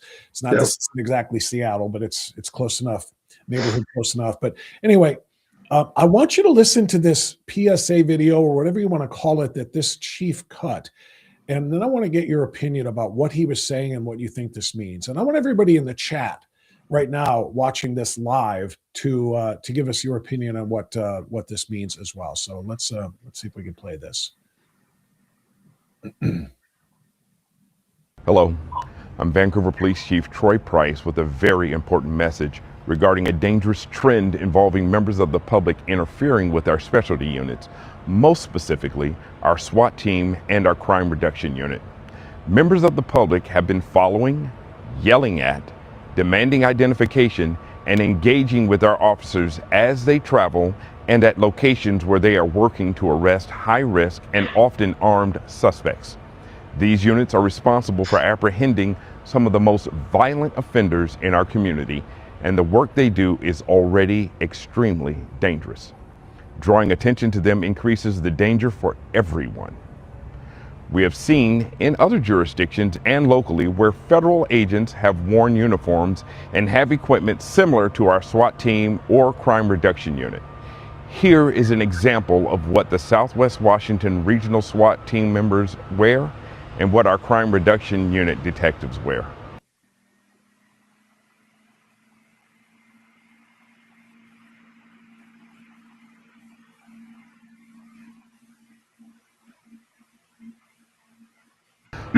note the words Vancouver on the outer carrier or shoulder patch. Also, their vehicles, including armored vehicles, are clearly marked as belonging to the Vancouver Police Department. There may also be unmarked vehicles involved in these operations. Distractions, including yelling or drawing attention to the officers as they conduct these dangerous missions, puts the officers, suspects, and innocent bystanders in immediate physical 100%. danger. These actions ultimately compromise my mission to keep Vancouver safe. Depending on the circumstances, such actions may be in violation of state law and could result in your arrest. I cannot make myself clearer. Do not interfere in the work of law enforcement officers while they are in the middle of an incident. Let us do our jobs so we can protect this community. Thank you. There may... Okay, Steve? Yeah. Dare to dream, man, that every police chief wasn't the same way. Everything that he said was 100% accurate. I don't know what the point of the distinction between uniforms was, like, hey, leave the Vancouver cops alone, but go after everybody else. Thank you. That's the point of all of this. That's what I wanted to bring up here. Yeah. His message was right. Steve, Yeah, his message was right. Hold on. His message was right. Don't interfere. But he's basically saying, you know, some of the ICE guys wear uniforms that look like ours. We don't want you attacking our guys. You know, go do that stuff, you know, somewhere else. Go do that with the ICE guys. But just so you know, if it says Vancouver, hold off on your protests. Hold off on your interference and obstruction. If it says Vancouver, leave us, leave us be chill. But the ICE agents and the federal agents go ahead and have at it. That's the thing. It's not just what he said, Steve, but it's what he did not say. He did not say all law enforcement, federal or Vancouver, get the hell out of our way. That's what I wanted him to say. Yeah, all the points he made were great. That's likened to the businesses. The first time Minneapolis burnt down, that would put the signs up on board up their windows and say black-owned business. You know, go ahead and do what you're going to do to everybody else, but leave my stuff alone. That's right. He had me at first, and the things that he said around that one particular section, I would encourage him to take that section out. You know, identifying, separating the police officers, and I'd like to know if he keeps his guys and gals from assisting with the crowd control and the secondary aspect of these ICE raids. You know, those guys are doing the exact same thing, and they're putting the ICE agents, the federal agents, in the exact same peril by blowing whistles and doing all that stuff. Obstructing. Let's play this part again, Steve. I'm going to play this part again. I think this is the most important part of what he said. The outer carrier or shoulder patch. Also, their vehicles, including armored vehicles, are clearly marked as belonging to the Vancouver Police Department. There may also be unmarked vehicles involved in these operations. Distractions, including yelling or drawing attention to the officers as they conduct these dangerous missions, puts the officers, suspects, and innocent bystanders in immediate physical danger. I want those words played on every network and every website in America. What he just said. And again, he's saying it to protect his guys and his officers, as we just said. But this is true of all law enforcement. And I'm going to play it again, and we can read it there as it goes. Distractions, including yelling or drawing attention to the officers, which of course all these idiots are doing with their whistles and their apps and everything else, as they conduct these dangerous missions, puts the officers, the suspects, and bystanders or citizens, whatever he says, bystanders in immediate physical danger. For Christ's sake, Steve, this isn't difficult, is it? Yeah, no, it's not brain surgery. It's politics. What's going on in Minneapolis and these other, these other cities is politics, 100% politics. If the police chiefs had the strength of character and the kahunas to stand up and say, hey, listen, we're going to go. If they call for help, we're going to go. Hey, Mayor, it's probably a good idea if we send a bunch of guys up there to control the crowds so these guys can get in and get out. Then we can get them the hell out of our state, our city, that much quicker and that much safer. Yeah, it's ridiculous. They're sacrificing the safety of law-abiding citizens, of protesters, of the police, the federal police officers that are on the street by inaction, and not only inaction, Bob, but the rhetoric that they're, I want you to go out and videotape. Governor Walz is sending people there. And what did he say, by the way? He said, I want you to videotape, not for posterity, but for evidence for when we prosecute these people. Yeah. He's announcing to the citizens of Minneapolis and Minnesota that these are the criminals, that the ICE agents are the criminals, because we're going to prosecute them, and we need your video evidence to help prosecute them. So that means, let's go out and get these guys. They're the bad guys. They've literally created their narrative that the guys in the badges, wearing the badges, are the bad guys. And the child rapists and murderers and traffickers and terrorists that are on the worst first, ICE most wanted list to deport, they're the good guys. Let's leave them in the community, and let's demonize and prosecute the cops or the federal agents. It's complicit. Those guys got blood on their hands, those politicians. Any way Walz cuts it, or the mayor cuts it, or the police chief in Minneapolis cuts it, they have blood on their hands because of their inaction, because of their rhetoric. And for what? Politics? It is insane to think that this is in any way, shape, or form normal. You're putting law-abiding citizens, legal aliens, legal immigrants, and the police officers that are there to protect those folks in harm's way with your rhetoric and your lack of action and your lack of support. And like I said, that police chief is a piece of freaking garbage for allowing that to happen. He should have either said, Mayor, we're not going to do that, or just walk away from it and let the mayor, push another DEI lever and get whoever he needs to get in there to be a yes person for him. He took an oath to protect everybody, and that includes police officers that are in there doing a job. And they're trying to get the worst of the worst out of there. It's so important to hear, him say everything that he said. I just wish he would have said, this is the case with all law enforcement. You're going to put yourself, you're going to put the officers, you're going to put the suspects that they're trying to apprehend all in danger if you continue to obstruct in their business. And again, I showed this before. Here it is again. It is a federal crime. 18 U.S. Code 111 is the federal statute that makes it a crime to assault, resist, obstruct, or interfere. And that can mean many things, including the whistles, including the yelling, getting in their faces, much less throwing things at them, etc. Interfere with federal officers or employees while they're doing their jobs or because of their jobs. So blocking them in. That's huge. Blocking in their vehicles. Tailing them too. Yeah, you've probably seen those videos, Steve, of ICE vehicles stopping and turning around and going out and the vehicles that are tailing them and telling them to get off of them, and they're going to be arrested because they're literally tailing them. And again, these officers, these agents have a very, very dangerous job to do. And the worst thing in the world that they can have is other vehicles causing havoc on the highways, getting where they're going. And then, of course, like you said, boxing them in whenever there's a traffic, there's a traffic light or they get to their destination or what have you. So they're trying to tell these people, you think you're helping.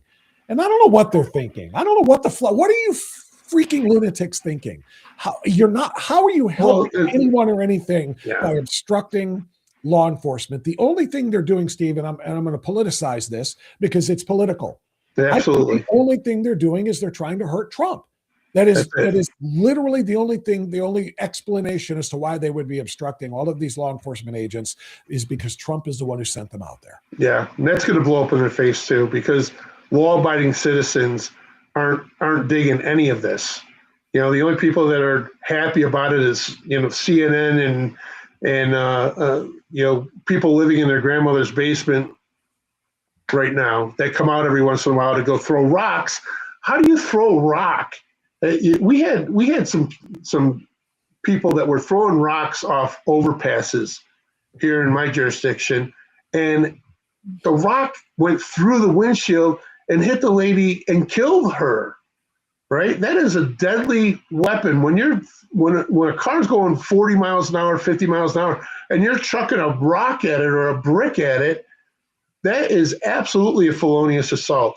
Stopping your car in the middle of the road and blocking those guys in, that's obstruction of justice. These are all criminal charges that could and should be pressed on these folks. There should be a consequence for it. Here's the shit of it, Steve, and this is what I've been screaming about too, that there needs to be deterrence. There needs to be massive numbers of arrests, and then taking them to jails, and then prosecuting them.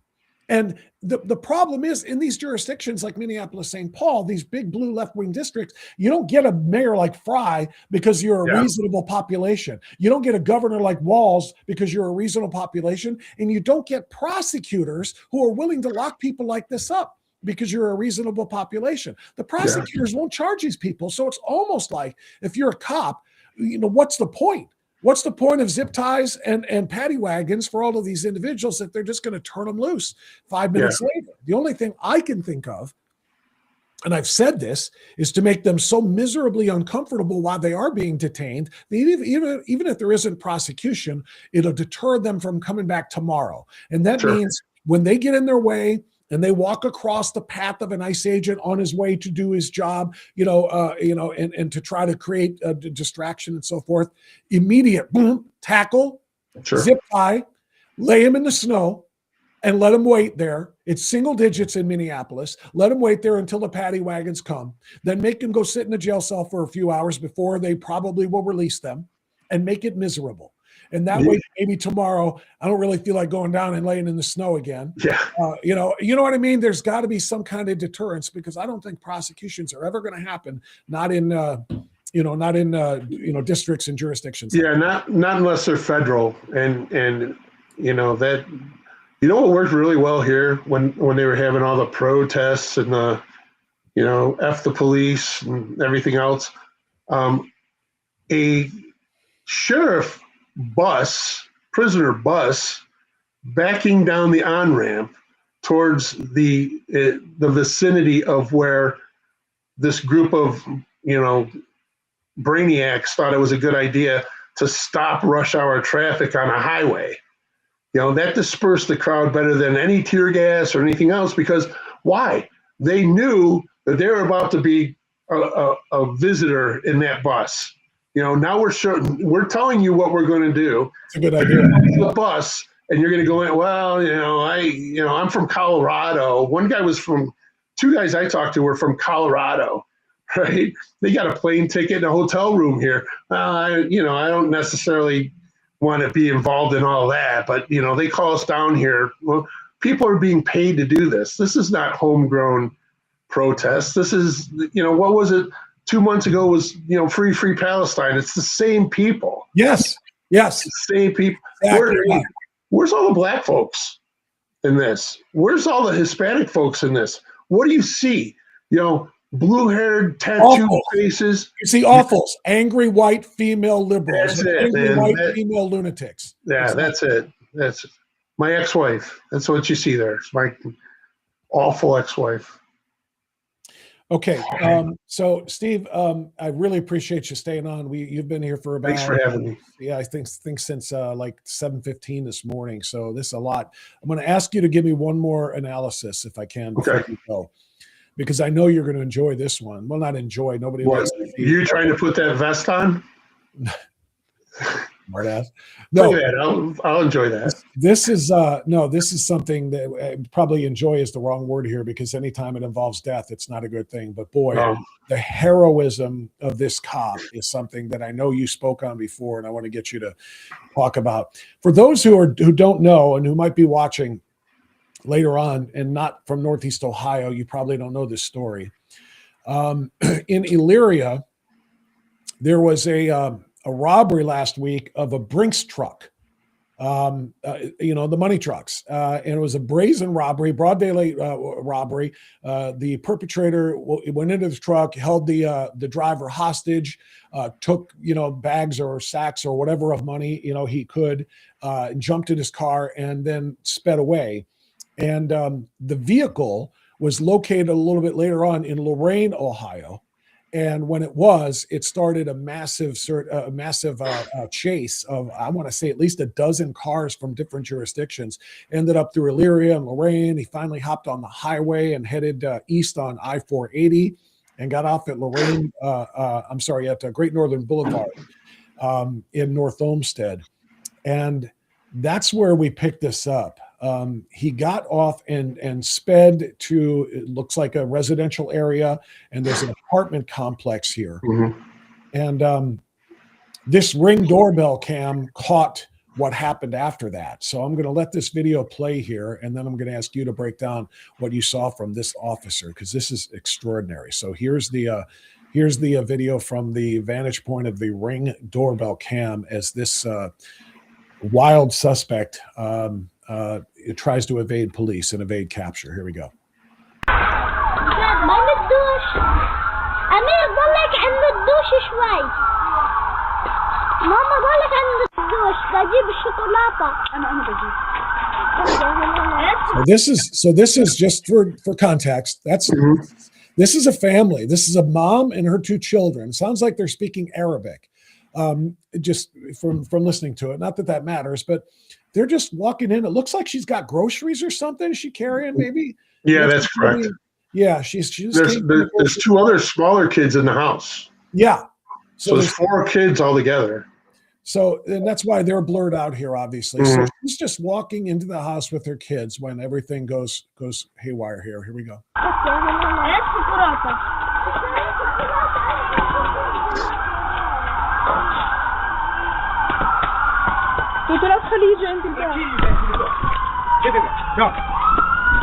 Go, one house.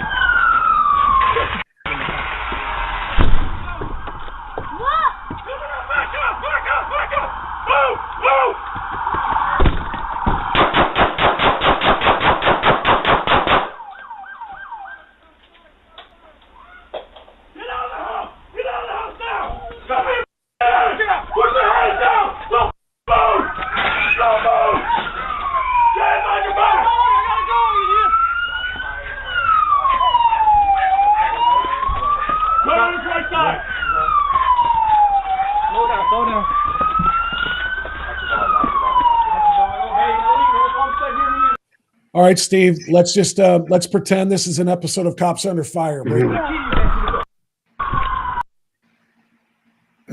Yeah. Well, there he is. He's on the run. He crashed. He's on foot. Obviously the neighborhood is saturated with police cars coming from different directions too, which is a good thing. You can clearly see the gun in his hand. You can clearly see him forcing her back into the house with the 2 smaller children. The 2 bigger kids are outside. And this officer, what an absolute hero. I mean, he did not hesitate, not 1 second. He didn't hem around with creating distance and creating, let's talk and all this other nonsense. He almost, hey, Steve, he almost just stopped and dropped and rolled out of that vehicle. He almost didn't wait for it to stop before he went out in pursuit. He saw the situational awareness here is incredible.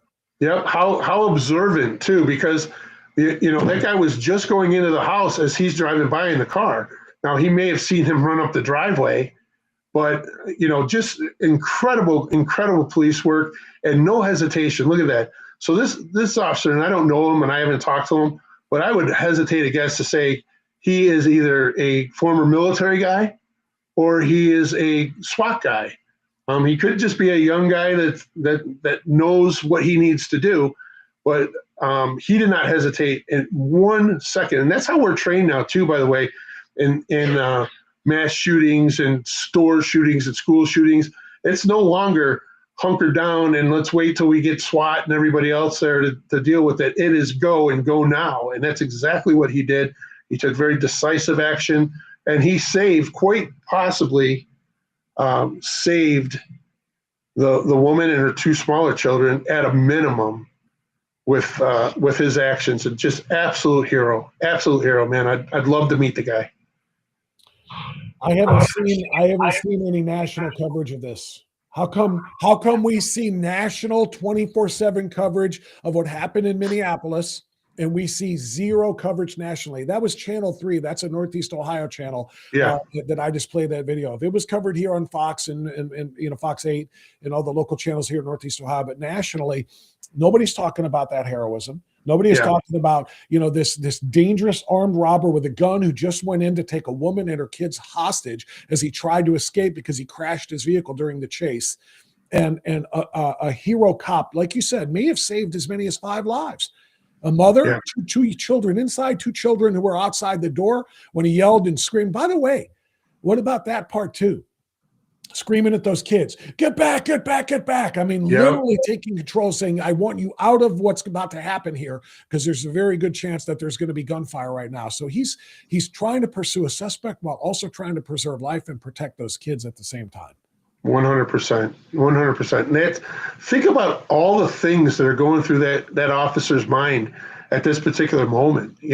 All the information, all the adrenaline. The adrenaline is insane in these types of situations. The only thing that guy is thinking about, he's not thinking about his own personal safety. He's thinking about, I'm going to save this chick, or I'm going to die trying to save this lady. You cannot sit back on your haunches and just wait and see if these things are going to play out. We've been bitten time and time again in law enforcement over the course of history. We just saw a police officer with one of the school shootings, went through a trial and everything else because folks didn't think that he did as much as he should have been doing to help save some of the kids in that school. So it bites us, it hurts us. This guy is an absolute hero because the only thing on his mind was getting that lady safe. And and the bad guy made a bad decision. That's all we do, Bob, in law enforcement. We respond to the bad decisions that criminals make, that bad people that want to do bad things make.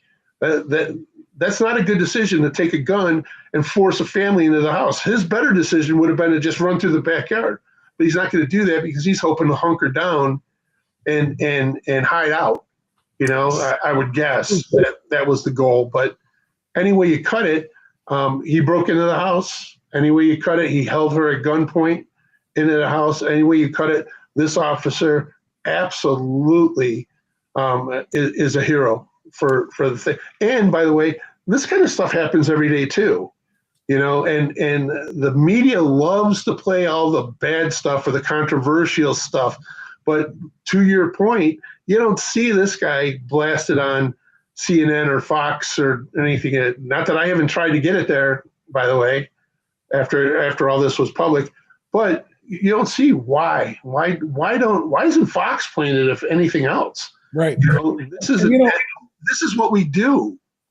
Steve, the part that you can speak to better than anybody because of what you've done for 32 years is at this moment where I freeze framed it, as he's kicking that door in. I have to imagine that suspect, given what he just did and where he was, as soon as he hears that door being kicked in, he's probably turning and firing right now at that officer because he knows he's cooked and he's trapped. He's in an apartment there. There's probably no back door to that place, given the fact that it's an apartment, but he's trapped. And as soon as he hears that door being kicked in, because as you see, the officer, as soon as he kicks it in, he immediately starts firing. And it has to be because there's a gun waiting for him on the other side of that door. Is that fair to say based on your experience? It's a fair assumption, and we hate making assumptions, but we absolutely know that he had a gun. And that is, I think, a relatively safe statement to make. But at the end of the day, Bob, where is he putting him? What are we talking about? That damn fatal freaking funnel that we all have to deal with. And that's what that doorway is to this cop. And he didn't care about that fatal funnel. He cared about getting rid of the suspect, responding to the suspect's bad decisions. I don't necessarily mean get rid of him. I know what you mean. He didn't go in there to if the guy was standing in there with his hands in the air, not one shot would have been fired. Not one shot. So this officer saw something that prompted him to take a step back and take the action that he took and get everybody out of the house, right? Get out of the house, get out of the house, get out of the house. You know, so he did a great job, and he did it by himself. You know, Yeah. he knows that there's a ton of people that are coming, but they're not right there. You know, so my hat's off to him, man. He's just I would be honored to meet this officer because he'll make a great supervisor, and hopefully. I know some folks at Larry PD. You do too, I'm sure. And I'm sure we can arrange a meeting like that. And you know what? I would love to actually have, well, he's probably, I don't know, Steve, you tell me. Do you think I still don't know his name. I could find out in 2 seconds. Like I said, I know some folks, but it hasn't been made public, probably because he doesn't want it to be, or maybe because the chief and the department policy, I don't know. But, heroes like that, guys like that, they don't want publicity. They don't want, right? I mean, they don't want to do podcasts. 100%. And they don't want to, I don't even know if he wants his name out there because again, we talked about this an hour ago. Yeah. It changes these guys. When you have to kill somebody in the line of duty, even if you're doing it justifiably, righteously to save another life, it affects you in ways that most people will never understand, is what we're told. Yeah, I don't know a police officer, Bob, that hasn't bought a homeless guy a hamburger at McDonald's. We drove around, a heroin addict was doing bank robberies, and before we took him to jail, we asked him what he didn't eat for 4 days before that, so we ran him through a Wendy's drive-through and got him a Wendy's and drove him around long enough for him to eat it before we took him to jail. Cops have given up their boots. Cops have come out of their pocket to buy a kid a bicycle. We see some terrible things going on in these houses, and I can't tell you how many police officers have rescue pets that they've found, tied up in the backyard and abandoned. These guys and gals are remarkable people, and those types of stories don't go out.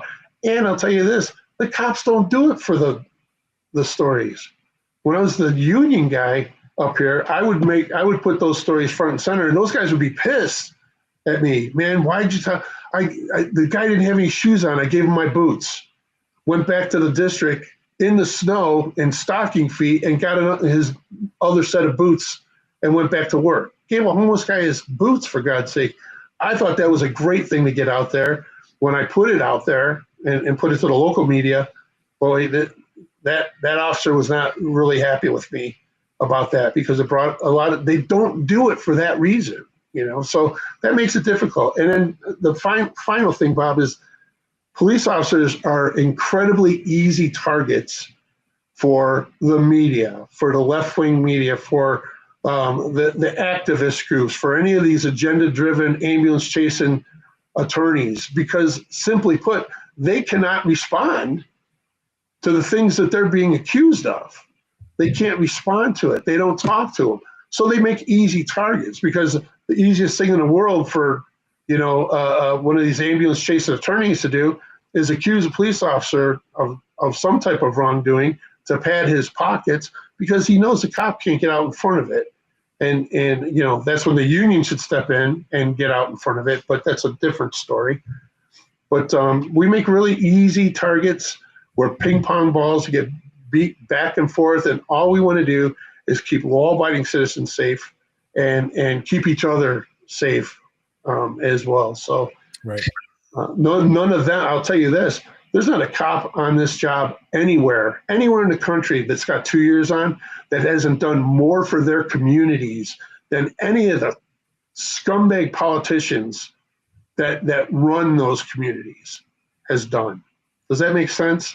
It does. These guys and gals are out in the trenches dealing with homelessness, dealing with issues, crime issues, and victims after victims after victims, proactively doing that, while the politicians are sitting there cutting budgets and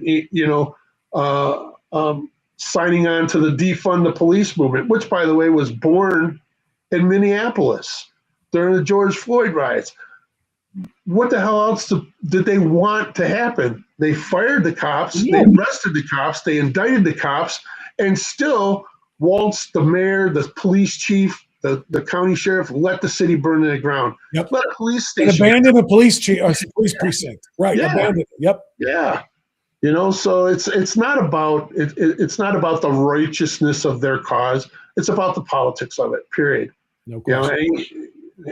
you can put TDS on the end of any sentence that we've made in the last 2 hours, because that's all it is. You know, we're going to prove president wrong, no matter what, no matter how we do it. Even though he's the first president in my lifetime that's actually, in my lifetime as a police officer, that's actually supported the cops. You know, Bill Clinton did a nice job of it back in the day, but now we have, what choices do we have? You got a president that's going to support law enforcement, law and order, the law-abiding citizens, legal aliens, legal immigrants, and and everybody hates him for it. Why? Yeah, and I was watching Fox yesterday, coverage of all of this, and with Shannon Bream, and Chad Wolf said something, and I did not cue this up, but I'm gonna play this and try to find it in real time, because it just reminded me of what you were saying about the TDS and everything else. And Chad Wolf isn't the only one to say this, but he said it yesterday, and so I saved it on my phone, but I didn't prepare it for today's show. But he said something that's really important here. And he talked about, and what other people have said too, by the way. CNN did a ride along with ICE back when Obama was president. Yeah. They did a ride along, and they were chronicling the wonderful job these ICE agents were doing, and how effective they were at tracking down these dangerous criminal illegal aliens and getting them out.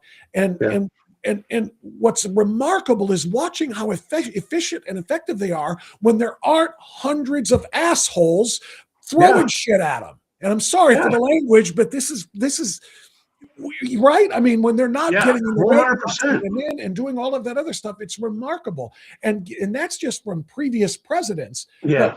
But now it's even, in other cities, the same type of enforcement is going on, and they're not having what they're having in Minneapolis. So I'm going to see if I can cue this up to Chad Wolf in real time here. Like I said, because I didn't plan this out very well. Sometimes we just go by the seat of our pants here. So let me see, and if you want to respond to this, Steve, if I have the right thing. All right, Chad, let's see. The governor and the attorney general went in to try to stop the feds from bringing in more personnel to investigate fraud.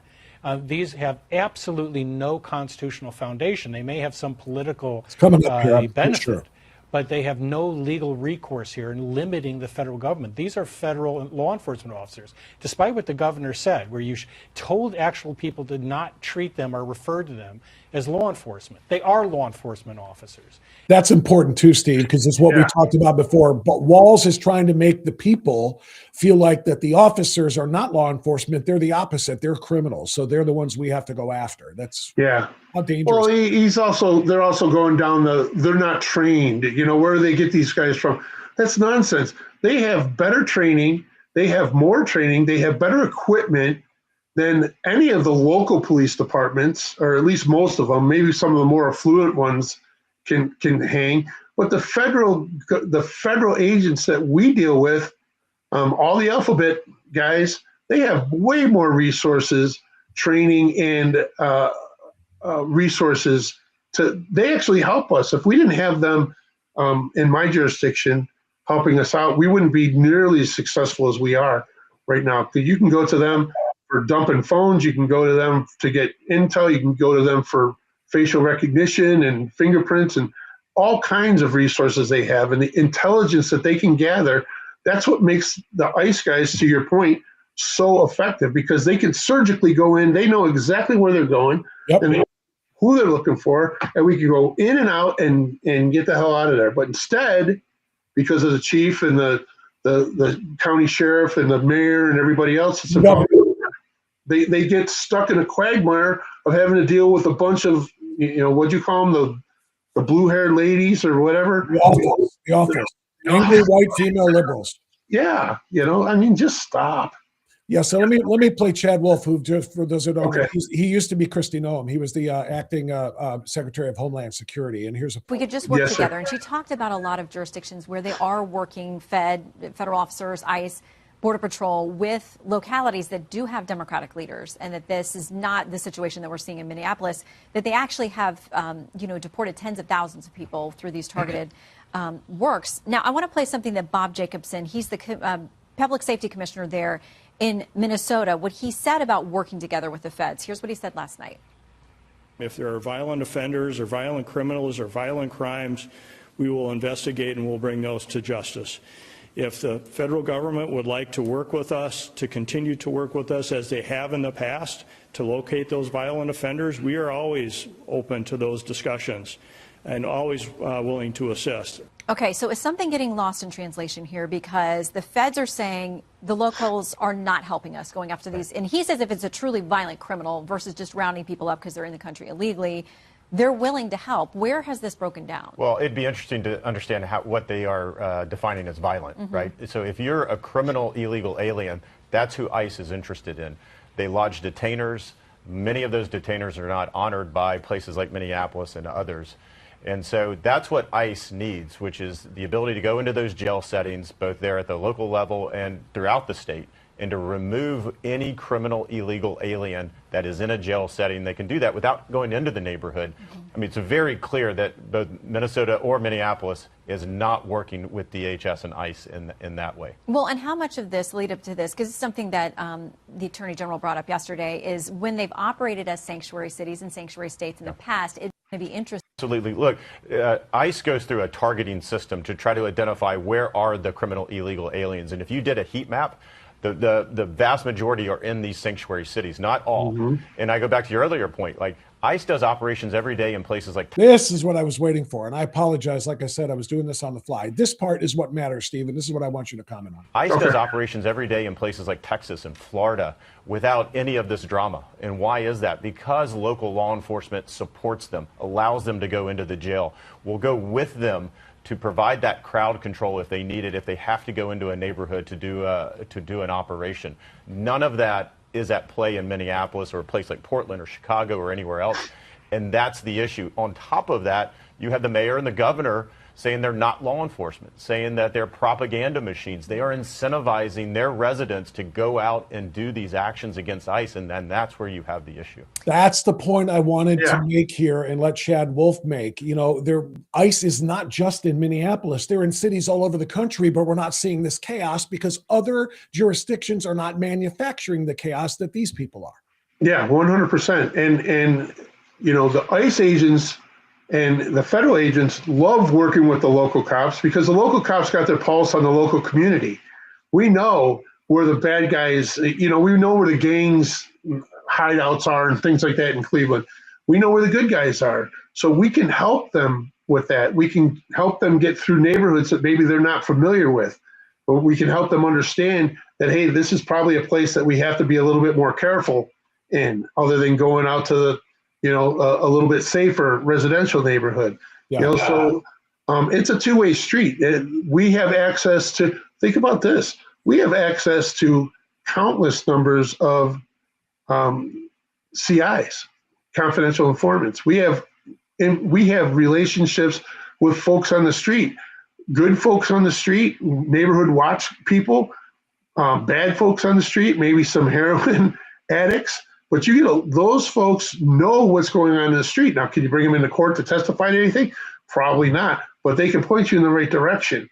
You know, so that the local cops are the boots on the ground, and they could absolutely help make ICE federal task force safer. The bad guys that they're looking for safer.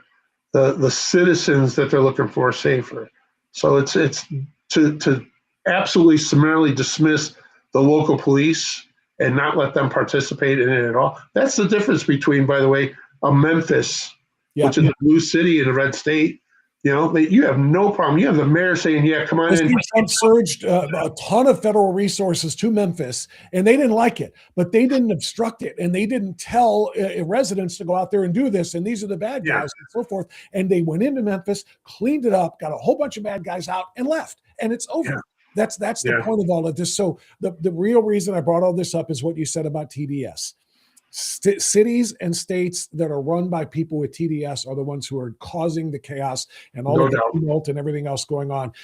Because again, they didn't do this when Obama sent ICE into the cities. I think back in Obama, it was called INS still, Immigration and National Services, or maybe that was in Bush before him. But anyway, but then ICE, under Bill Clinton even. I think it was definitely INS under Bill Clinton. Yeah.